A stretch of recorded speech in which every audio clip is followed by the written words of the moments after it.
Alors, je vais faire un gros travail. Je veux dire, on consacrera un séminaire à cette question-là parce que je pense effectivement que le cinéma, l'invention du cinéma a modifié notre rapport au monde et notre rapport surtout au réel, à la réalité. Moi, j'ai commencé un livre sur ce sujet-là et qui consiste à regarder tous les films qui sont consacrés à des philosophes. Il n'y en a pas 36. Ils ne sont pas nombreux. Une petite dizaine, et dont 3 ou 4 consacrés au seul Marquis de Sade. Et je mets en perspective ce que raconte le film et ce qu'est la vraie biographie du personnage. C'est n'importe quoi. On raconte n'importe quoi. Il y a des invraisemblances. Et je travaille à ce gros livre qui s'appelle Décadence.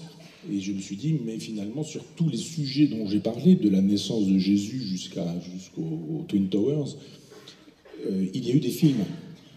Il y a une multitude de films sur Jésus, et il y a eu un film sur la mort de Ben Laden, j'ai vu tout ça, je suis en train de regarder tout ça systématiquement et méthodiquement, et je mets en perspective ce que raconte le film et ce qu'est la réalité. Et il est bien évident que la réalité passe à la trappe. On n'a pas besoin de la réalité. On a besoin d'une fiction, d'une belle histoire, d'une belle aventure. Et hier soir, je regardais l'Évangile selon saint Matthieu, j'avais besoin de m'édifier un peu, de Pasolini, en prenant des notes. Et donc, il y a plein de choses absolument extravagantes. D'abord, il était homosexuel, communiste, par exemple Pasolini, et il fait un film homosexuel communiste. Donc évidemment, tous les hommes sont beaux. Les anges sont des petits garçons, des petites filles, jolis yeux clairs, avec des cheveux bouclés, etc. Et à un moment donné, Marie de Béthanie oint les cheveux du Christ avec un parfum extraordinaire. Et Judas dit, on pourrait dépenser cet argent-là pour les pauvres, c'est quand même inadmissible, etc. Et Jésus lui fait une petite leçon, lui disant, écoute, elle donne ce qu'elle a de plus beau, ce qu'elle a de plus précieux, ce qu'elle a de plus cher, elle fait quelque chose d'extraordinaire, plus tard on en parlera, et elle donne ce qu'elle a de mieux, etc. Pas content, Judas, il se lève, qu'est-ce qu'il fait? Il s'en va donner 30 deniers aux Juifs, film aussi légèrement antisémite, hein, parce que les Juifs, vous pouvez acheter tout avec les Juifs, donc vous leur filez de l'argent. Et qu'est-ce qu'il fait, le Judas? Il n'est pas content de lui, parce que finalement, il a trahi. Il se met à moitié à poil, parce que quand on se suicide, on se met toujours en slip. Et il s'accroche et il se pend. Je me dis, tiens, le film nous raconte que ça s'est passé comme ça, Judas. J'ai un peu connu l'histoire sainte, d'un peu près, et je me suis dit, c'est pas le souvenir que j'en avais. Je reprends ma Bible, ça s'est pas du tout passé comme ça. C'est-à-dire que il y a une causalité entre ce que Jésus dit de Marie de Béthanie à Judas, qui dirait à Jésus que ça n'est pas bien, mais c'est pas Judas qui dit ça, c'est des quelques-uns dans l'assemblée, dit le texte de saint Matthieu. Donc on fabrique un truc qui est faux. Judas, c'est Judas. Si on veut inventer une histoire, on invente une histoire, mais Judas, c'est Judas. Et il y a une vie de Judas. Et Judas ne s'est pas suicidé après avoir trahi le Christ, après que Jésus lui eut dit que ce qu'il venait de dire n'était pas une bonne chose. Ça ne s'est pas passé comme ça. Donc, où on fait un film sur Jésus et on raconte ce qui s'est passé, et Jésus a répondu à des apôtres, mais pas Judas. Mais pourquoi d'un seul coup, dès qu'il apparaît une femme pour troubler cette bande de copains, là, Jésus et ses 12 potes, tout se passe très bien, et puis à chaque fois qu'il y a une femme, il y a un problème. Donc il y en a une, là, Marie de Béthanie, paf, il n'est pas content, Judas, et pan, il va se pendre. Non, c'est pas comme ça que ça se passe. Autre histoire, à un moment donné, vous avez Salomé, elle danse, Hérode, etc., elle danse bien, qu'est-ce qui se passe? Elle danse tellement bien qu'elle demande à son beau-père, il dit, tu danses tellement bien, ce que tu veux, je te le donne, etc. Elle va voir sa mère, dans la réalité, elle va voir sa mère, dans le film, elle ne va pas voir sa mère, elle décide toute seule. Que veux-tu? Elle dit, je veux la tête de Jean-Baptiste. Et vous connaissez l'histoire, clac, on coupe la tête de Jean-Baptiste, on l'amène sur un plateau, etc. Vous avez dans ce film une espèce de célébration des hommes, les mecs, les vrais, les durs, les tatoués, les costauds, et puis les femmes, dès qu'elles arrivent, si elles sont mères, ça va bien, mais si elles ne sont pas mères, elles mettent le bazar entre les hommes, au point qu'on est obligé d'aller se suicider, ou alors, dès qu'elle arrive, elle est belle, elle séduit, et d'un seul coup, pour prix de sa séduction, qu'est-ce qu'elle demande? La tête d'un homme. Bah, ça ne se passe pas exactement comme ça, parce que c'est la mère qui décide, c'est pas la fille qui décide que ce sera la tête de Jean-Baptiste, et dans le film, si c'est Jean-Baptiste, passez-le-moi. Et Jean-Baptiste, lui, on ne sait pas pourquoi il est décapité, on ne sait pas. À un moment donné, sur la fin, on voit Marie. Alors au début, elle a un petit ventre, on voit bien que le polochon a été mal mis et que ça déborde un peu, mais bon, elle est enceinte, et elle a l'âge qu'elle a dans les évangiles, c'est-à-dire très jeune. 15, 16, quelque chose comme ça. Et il y a Joseph, un peu plus âgé, fait la gueule, elle est enceinte, etc. Donc, c'est fort sympathique, il s'en va, il revient, il y a l'ange qui lui dit, ben non, c'est le Saint-Esprit. Donc il revient, il est heureux, puis un grand sourire pour nous montrer qu'il est heureux et qu'il n'est pas cocu, mais qu'il est content. Et donc, à la fin, vous connaissez l'histoire, Marie est toujours là. Évidemment, elle n'a pas le même âge. Et on a une très vieille femme.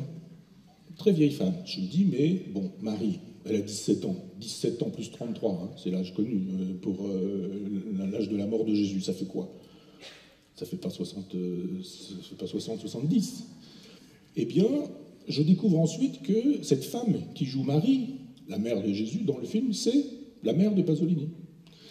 Donc vous voyez que, je ne suis pas freudien, hein, vous le savez un peu, mais je veux dire que quand même assez extraordinaire que pour une vérité historique quand même plutôt connue, on vous raconte que les femmes dans le film fait par un homosexuel, finalement elles sont là pour couper la tête des hommes, ou qu'elles sont là pour faire de telle sorte qu'un des bons potes s'en va se pendre parce qu'il ne supporte pas l'histoire, pendant que la seule femme qui s'en sort, c'est Maman, qui est à la fin, au pied de la croix, en disant « mon fils », etc., avec l'usage, on se dit, elle a quand même mal vieilli, elle a dû beaucoup s'exposer au soleil pour avoir ce visage de septuagénaire, alors que théoriquement, elle est une jeune quinca. Donc vous voyez que si vous faites un travail d'analyse, hein, moi je regarde ce que le film me montre, hein, vous vous dites quels sont les messages qu'on nous aura passés dans tout ça.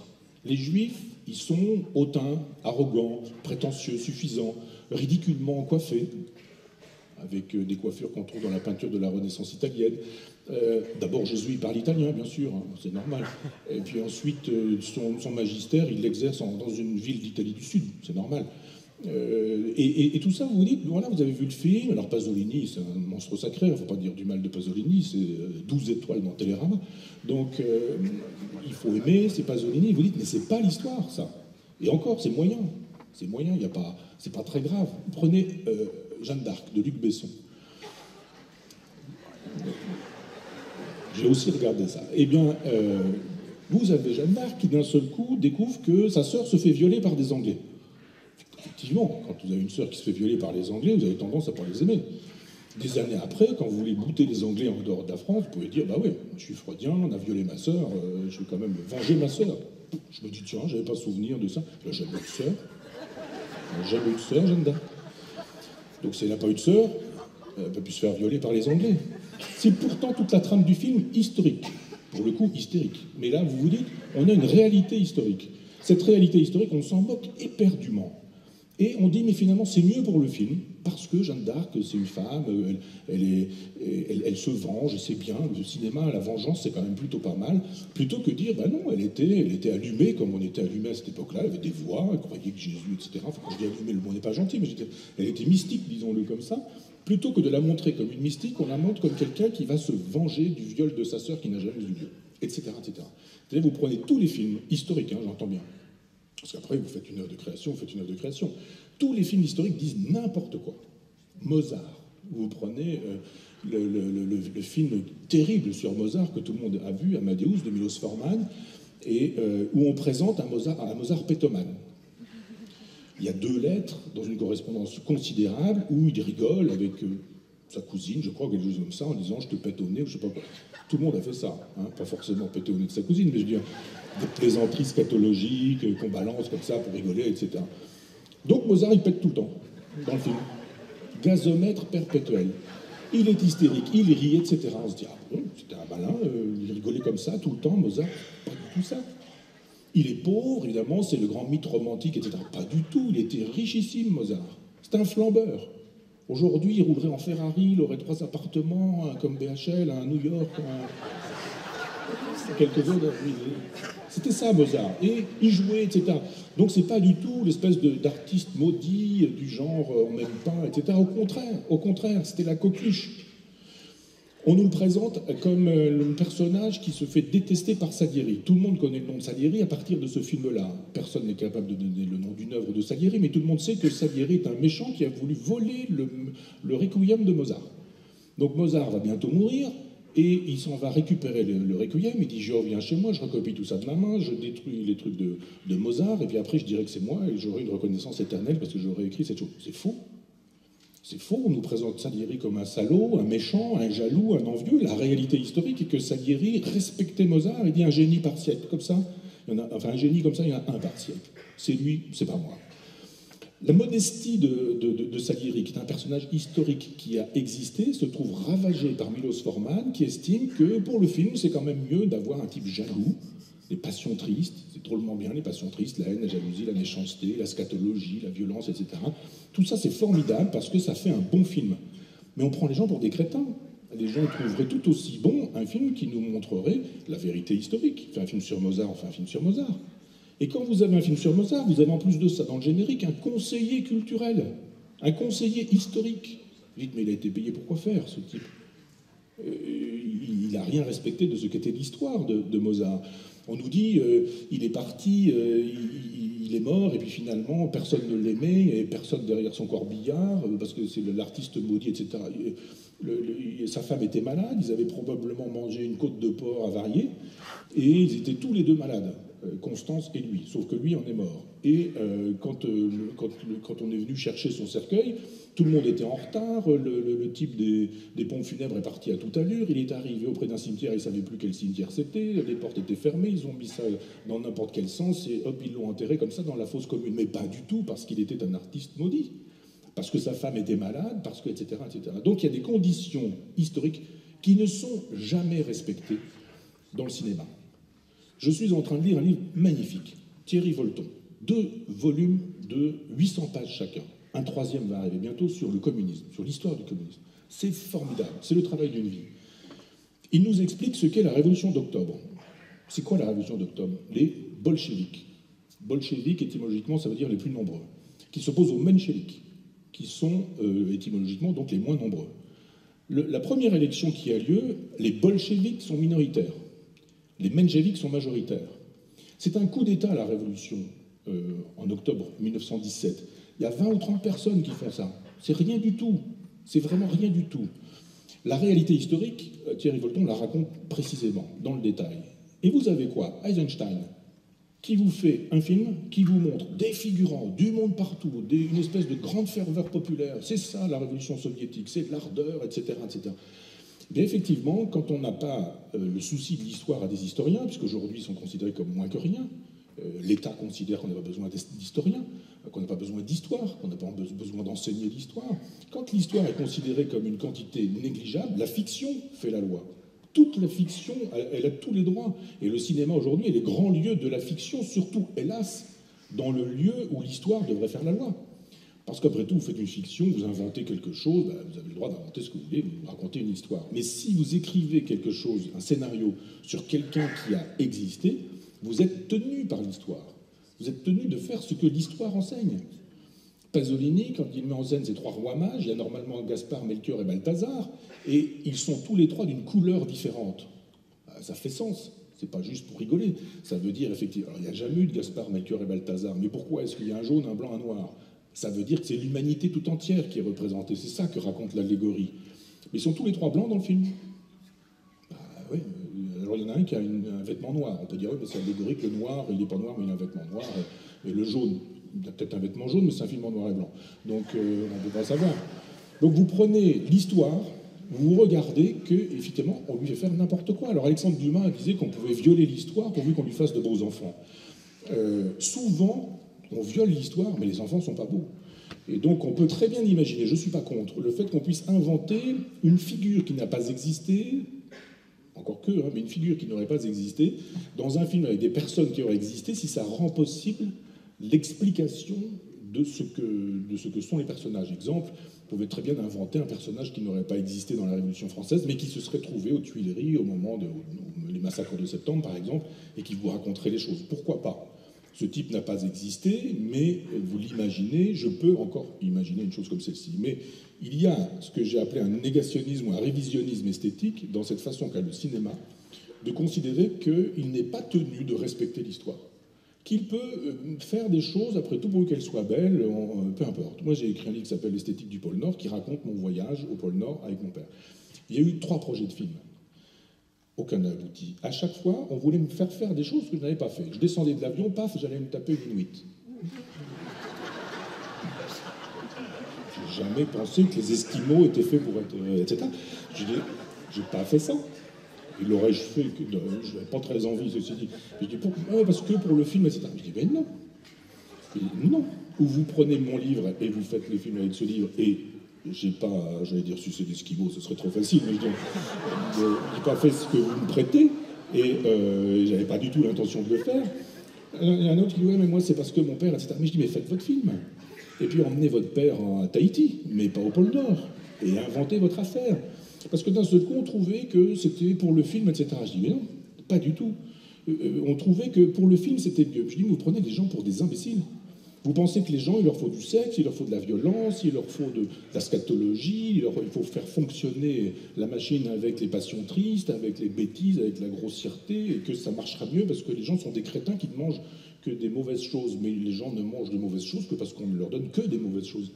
Et quand on leur donne le choix entre du bon et du mauvais, et qu'on leur explique où est le bon et où est le mauvais, on n'a même pas forcément besoin de le faire, ils vont choisir le bon. C'est ce qui distingue le peuple de la populace. La populace, c'est le peuple qui ne pense plus. C'est le peuple à qui on a dit la télé, ça sert plus à l'histoire, ça sert plus à rien, l'école, ça sert plus à rien. En revanche, la télévision, en revanche, etc., etc.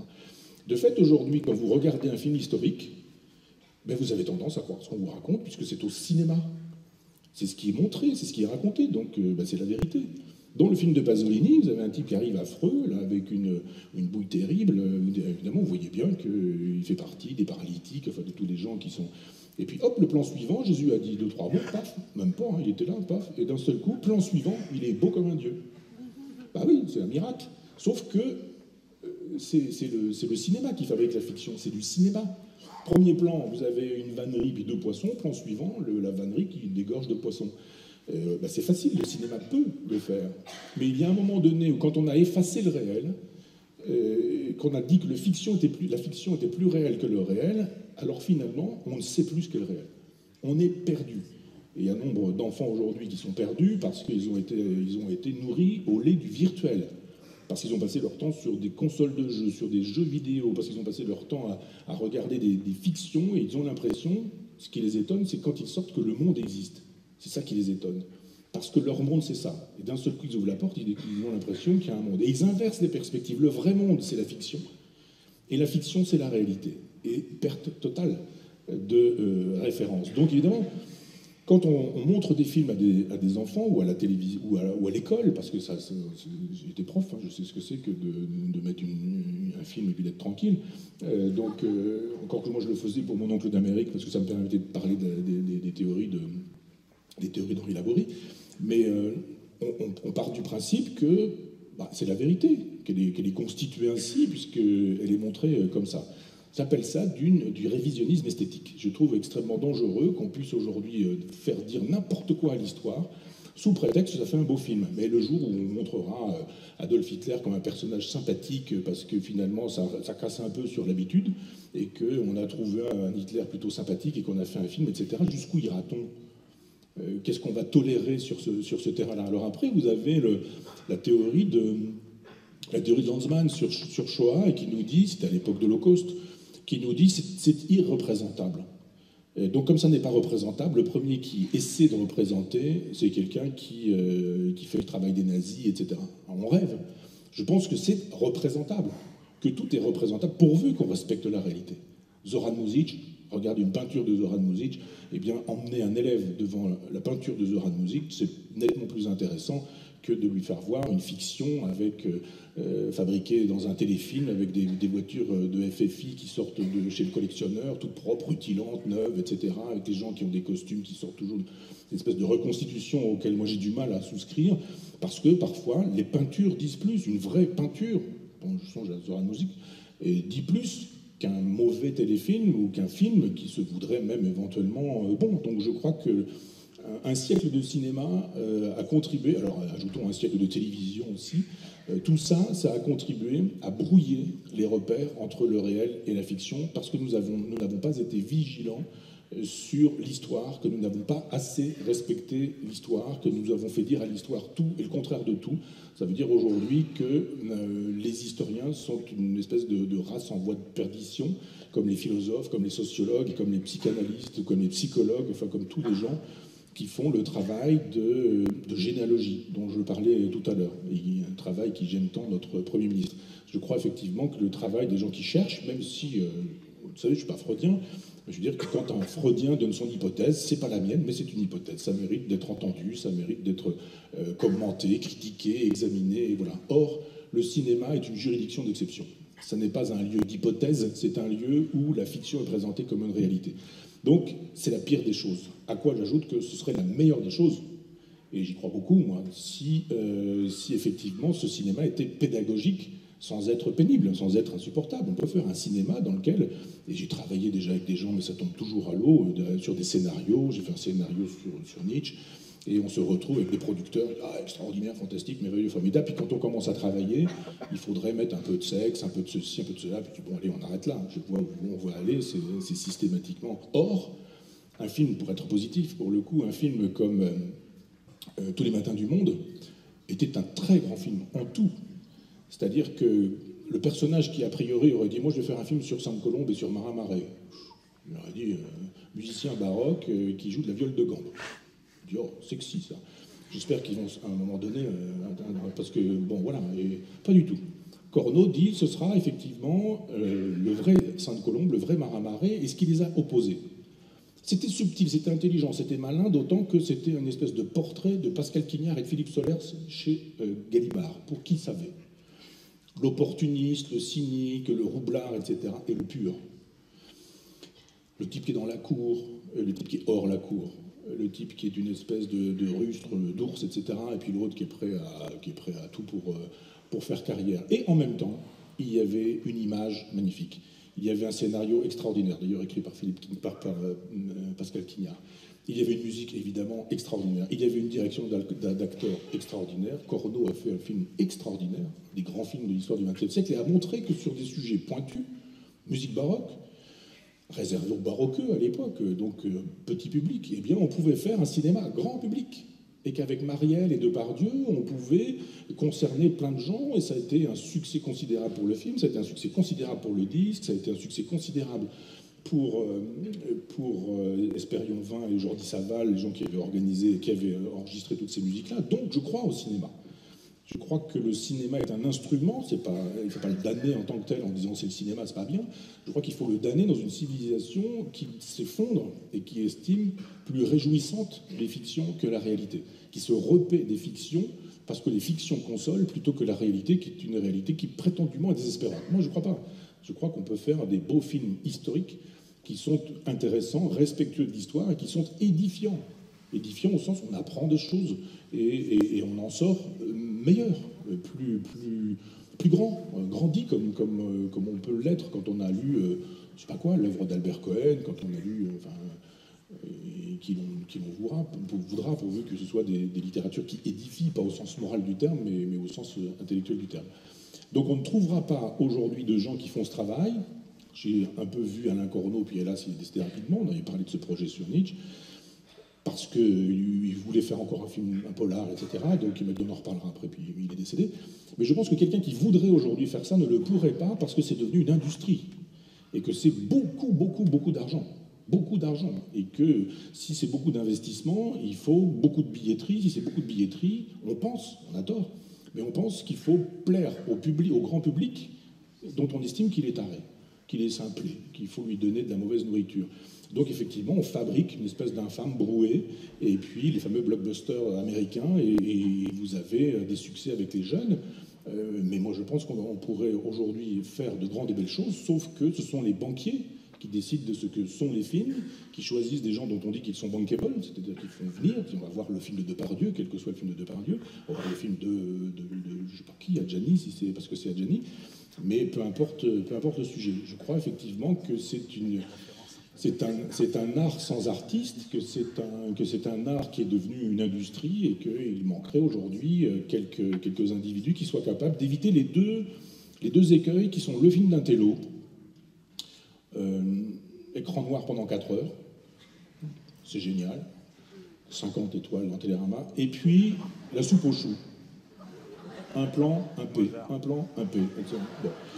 Entre ça et ça, je pense qu'on peut éviter, pour pourquoi pas, la soupe aux choux, je dis ça, je vais encore avoir Louis de Funès qui va m'insulter à la télé, enfin je me tais là-dessus. Mais on peut éviter ces deux écueils en faisant de l'éducation populaire. Je crois à l'éducation populaire, et l'éducation populaire consiste à s'adresser à l'intelligence des gens. Quand on s'adresse à l'intelligence des gens, ils sont intelligents. Et quand on s'adresse à leurs bêtises, ils sont bêtes.